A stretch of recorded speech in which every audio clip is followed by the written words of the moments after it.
بسم اللہ الرحمن الرحیم والصلاة والسلام علی رسولہ الکریم اما بعد۔ یزید کے محبین اسے جنت میں داخل کرنے کے لیے اور اس کی صفائی میں حدیث قسطنطنیہ کو پیش کرتے ہیں کہ ہمارے آقا صلی اللہ علیہ وسلم نے ارشاد فرمایا کہ میری امت کا پہلا لشکر جو قیصر کے شہر پہ حملہ آور ہوگا، رب ذوالجلال ان کی بخشش فرمائے گا۔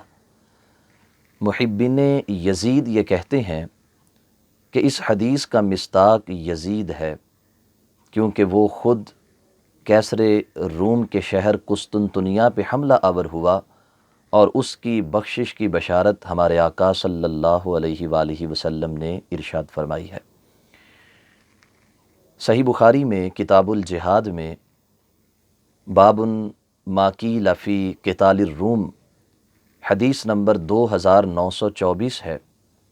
کہ آقا کونین صلی اللہ علیہ وسلم نے قیصر روم کے شہر پہ حملہ کرنے والے اپنی امت کے پہلے لشکر کو بشارت دی کہ اللہ رب العالمین ان کی بخشش فرمائے گا۔ اب یہ پہلا لشکر مورخین کے مطابق اور محققین کے مطابق 49 ہجری میں حضرت سیدنا امیر معاویہ رضی اللہ تعالی عنہ کے دور حکومت میں روانہ ہوا، اور اس کے سالار حضرت سفیان بن عوف رضی اللہ تعالی عنہ تھے۔ یزید اس پہلے لشکر میں شامل نہیں تھا، یزید نے اس پہلے لشکر میں شرکت ہی نہیں کی، تو جب وہ پہلے لشکر میں شامل نہیں تو وہ اس حدیث کا مصداق کیسے ہو سکتا ہے؟ اگر یہ مان لیا جائے کہ یزید اس لشکر میں شامل تھا تو اس حدیث کے جو روات ہیں، سب سے پہلے تو ان کے اوپر جو ہمارے علماء جرح و تعدیل ہیں ان کی جرح موجود ہے۔ جیسے اس حدیث کے جو سب سے پہلے راوی ہیں جن کا نام اسحاق بن یزید دمشقی ہے، دوسرے یحییٰ بن حمزہ دمشقی ہیں، تیسرے ثور بن یزید دمشقی ہیں، اور چوتھے نمبر پہ خالد بن معدان ہیں جو تابعی ہیں، جو صحابہ کرام سے حدیث کو سنتے تھے۔ حافظ ابن حجر عسقلانی رحمۃ اللہ علیہ نے تہذیب التہذیب میں یہ لکھا ہے کہ حضرت امام ابن ابی حاتم یہ کہتے ہیں کہ میرے والد نے اسحاق بن یزید دمشقی سے احادیث کو سماعت کیا ہے اور آگے ان کو روایت بھی کیا ہے، لیکن حضرت امام ابو زرعہ رازی رحمۃ اللہ علیہ وہ فرمایا کرتے تھے کہ ہم نے اگرچہ اسحاق بن یزید دمشقی کا زمانہ پایا ہے، لیکن ہمارے نزدیک وہ ضعیف تھا اور ہم اس کی حدیث کو قبول نہیں کرتے تھے۔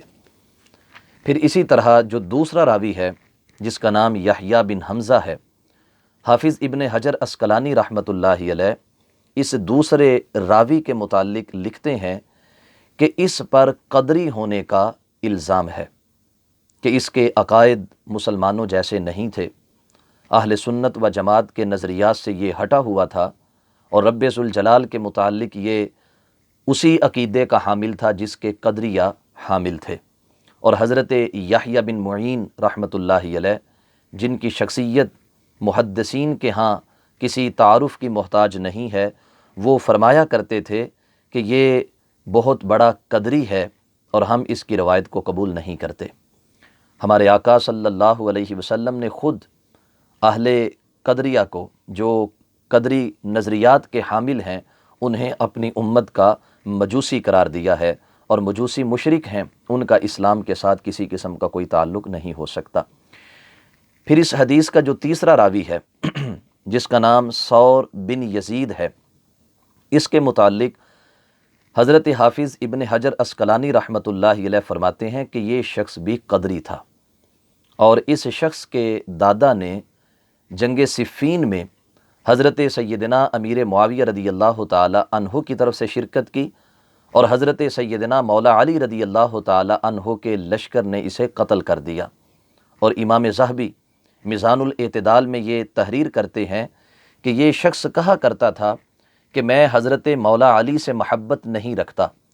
اور میں اس شخص سے محبت کیوں کروں کہ جس نے میرے دادا کو قتل کیا ہے۔ اور آپ لکھتے ہیں کہ اس کے انہی نظریات کی وجہ سے کہ یہ حضرت مولا علی سے بھی بغض رکھتا تھا اور برملا اس کا اعلان کرتا اور قدری نظریات کا حامل تھا، اہل حمص نے اس کو اپنے شہر سے نکال دیا تھا۔ اب ایسا راوی کہ جو نہ صرف قدری ہے بلکہ اہل بیت اطہار سے بھی بغض رکھنے والا ہے، اس کی بیان کردہ روایت کیوں کر معتبر ہو سکتی ہے؟ پھر چوتھے نمبر پہ جو خالد بن معدان ہیں، جو اگرچہ تابعی ہیں لیکن حافظ ابن حجر عسقلانی نے لکھا ہے کہ وہ کثرت کے ساتھ مرسل روایات کو پیش کرتے، یعنی اپنے اور نبی علیہ السلام کے درمیان جو صحابی رضی اللہ تعالی عنہ ہوتے تھے ان کا ذکر نہیں کرتے تھے، اور براہ راست سرکار دو عالم صلی اللہ علیہ وسلم کی حدیث کو پیش کرتے جو ارسال کہلاتا ہے، اور اس وجہ سے ان کے اندر ضعف پایا جاتا ہے۔ اب اس بنیاد پر یہ تمام راوی جیسے اسحاق بن یزید، یحییٰ بن حمزہ اور ثور بن یزید، یہ تمام کے تمام دمشقی ہیں، حمص سے تعلق رکھنے والے ہیں، اور اس دور میں یہ بات معروف ہے کہ بعض لوگوں نے اپنے سلاطین کو راضی کرنے کے لیے جھوٹی احادیث گھڑ کے ان کی شان کو بیان کیا، اور عین ممکن ہے کہ یہ وہی روایت ہو کہ جسے گھڑ کے سلاطین دمشق کو راضی کرنے کی کوشش کی گئی اور ان سے مال حاصل کیا گیا ہے۔ اس واسطے ان حقائق کی روشنی میں یہ بات واضح ہے کہ یہ حدیث قابل حجت نہیں ہو سکتی۔ دوسرے نمبر پہ اگر بالفرض اس حدیث کو صحیح تسلیم کرتے ہوئے اسے قابل حجت مانا جائے جس میں لشکر کی فضیلت وارد ہوئی، لیکن یزید اس پہلے لشکر کے اندر شامل نہیں تھا۔ پہلا لشکر 49 ہجری میں حضرت سیدنا امیر معاویہ رضی اللہ تعالی عنہ نے سفیان بن عوف کی سالاری میں روانہ کیا، یزید کو کہا کہ اس میں شامل ہو جاؤ، لیکن یہ اس میں شامل نہیں ہوا۔ اور پھر تیسرے نمبر پہ واقعات شاہد ہیں کہ جس وقت یہ لشکر قسطنطنیہ کے نواح میں پہنچا تھا تو اس لشکر کو کچھ بیماریاں لگ گئیں، وبا کی وجہ سے کچھ لوگ بیمار ہوئے، کچھ شہید ہو گئے۔ تو جب مجاہدین کی اس حالت کی خبر یزید کو پہنچی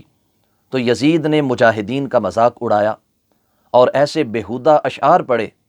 کہ جن کا مطلب یہ ہے کہ مجاہدین تو وہاں دور اپنے گھروں سے فرقدونہ کے میدان میں بیماری کی وجہ سے وہ اس وقت مصیبت میں ہیں، اور میں اپنی بیوی ام کلثوم کی زلفوں کے ساتھ کھیلنے میں راحت محسوس کر رہا ہوں۔ حضرت سیدنا امیر معاویہ رضی اللہ تعالی عنہ کو جب اس کے ان اشعار کی خبر ملی تو پھر آپ نے عزم کیا کہ میں بطور سزا اب اس کو لشکر میں ضرور بھیجوں گا۔ پھر 50 ہجری میں اس کو بھیجا گیا تھا، اور یہ جب وہاں پہنچا ہے تو یہ پہلے لشکر میں نہیں بلکہ بعد میں جانے والے کسی لشکر میں شامل ہوا۔ پھر حضرت سیدنا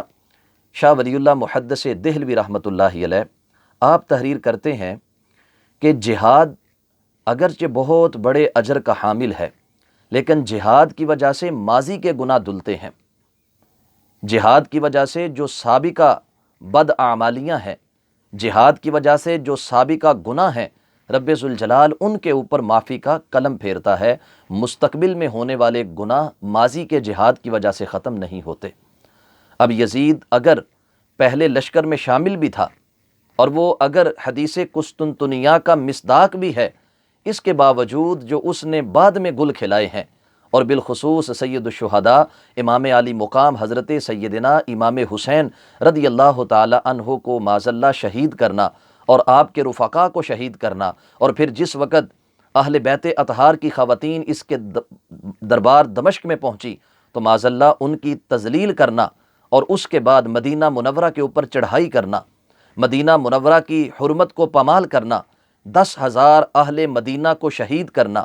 700 صحابہ کرام کو شہید کرنا،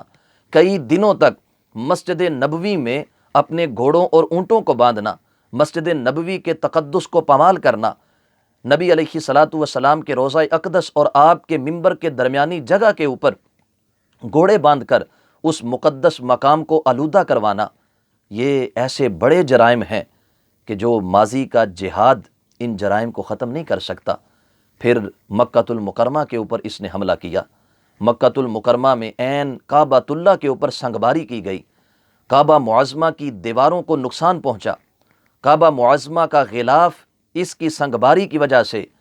اس کی طرف سے داغے گئے گولوں کی وجہ سے وہ جل گیا، بعض تبرکات جو ہیں وہ ضائع ہو گئے۔ اب یہ ایسے اعمال ہیں کہ جو اس جہاد کے بعد ہونے والے ہیں، تو کیا ماضی کے جہاد کی وجہ سے ایسے بڑے جرائم کو نظر انداز کر دیا جائے گا؟ میرے آقا صلی اللہ علیہ وسلم کے کتنے فرامین ہیں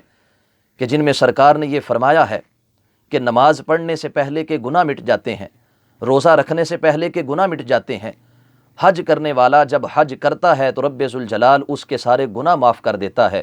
تو کیا اس بنیاد پہ وہ نمازی کہ جو نماز پڑھنے کے بعد چوری کرنا شروع کر دے، کیا اس پر گرفت نہیں ہوگی؟ کیا اس لیے اسے چھوڑ دیا جائے گا چونکہ اس نے نماز پڑھی ہے،